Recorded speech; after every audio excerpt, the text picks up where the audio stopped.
Hello, this is a vlog, Nothing Sacred, by Sergey Poyarkov. I'm the artist who can see everyone.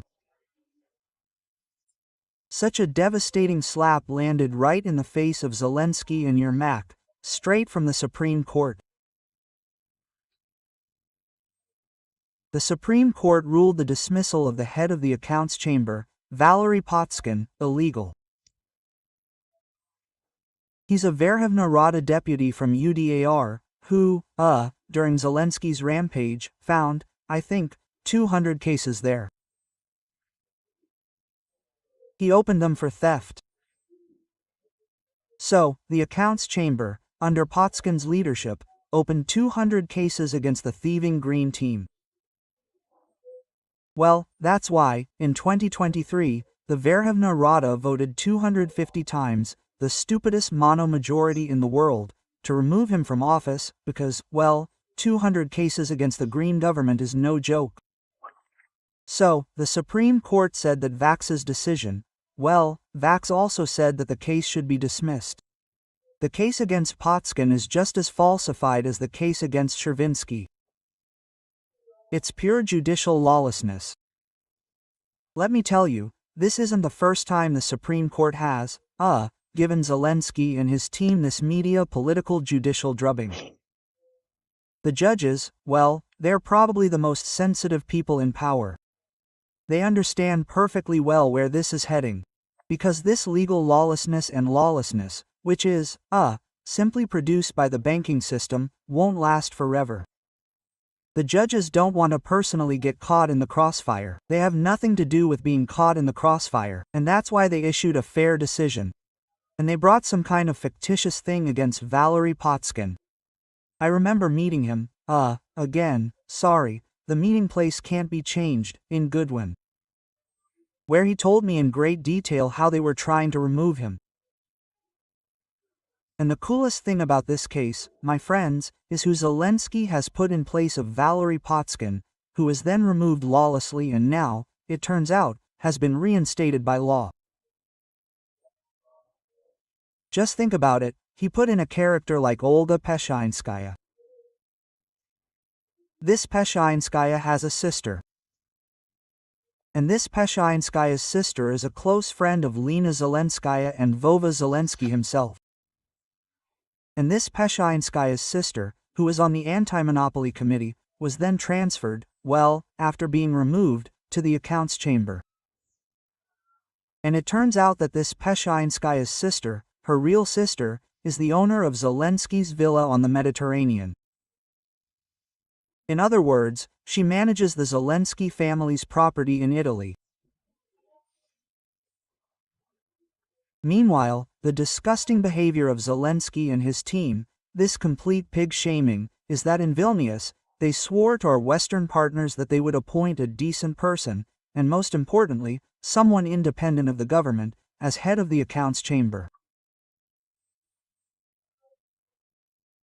They swore, they promised.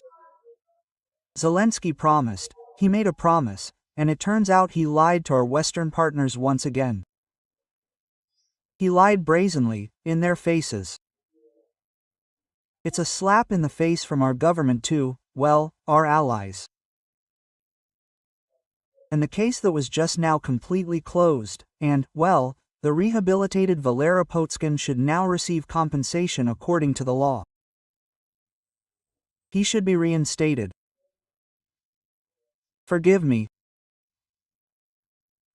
So what about this story with this? Well, I've already talked about this certain Yulia Sviridenko, who's actually serving as Prime Minister instead of S.H. Mael, because, well, Yermak appointed his supervisor, Yulia Sviridenko, to carry out his will in the cabinet of ministers. She told this in Berlin with a straight face. She lied to everyone. It turns out that this whole room roared with laughter at the stupidity she spouted, that there's no corruption in Ukraine, that it's a Russian IPSO. What the hell is this IPSO?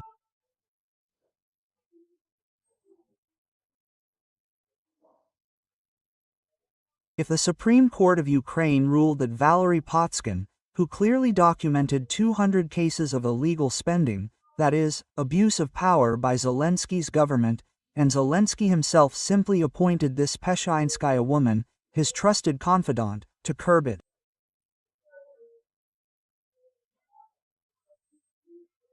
Incidentally, she was the sponsor of his team during the elections.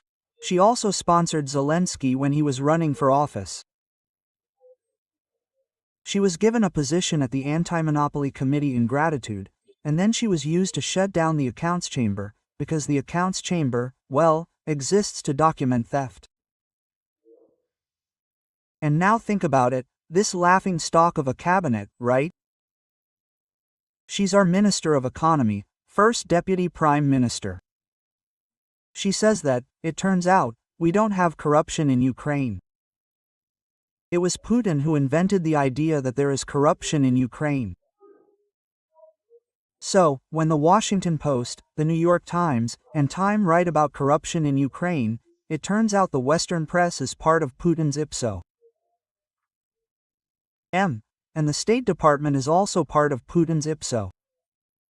Wait, when Blinken says that Ukraine has, damn it, utterly blatant corruption, he's actually proclaiming it outright. But someone named Yulia Sviridenko says there's no corruption. So she thinks it's okay that Potskin, who honestly said that Zelensky's government has been caught 200 times being thieves and the accounts chamber has already opened investigations, is out of the question. No, she thinks Potskin should be removed, Peshchinskaya, the closest trusted person, should be appointed, and then they can tell the whole world fairy tales that, holy cow, there's no corruption in Ukraine. It's a joke. Who are you telling this to? I understand that there are still some people in the country. Well, according to our poll, I think 50% still trust Zelensky.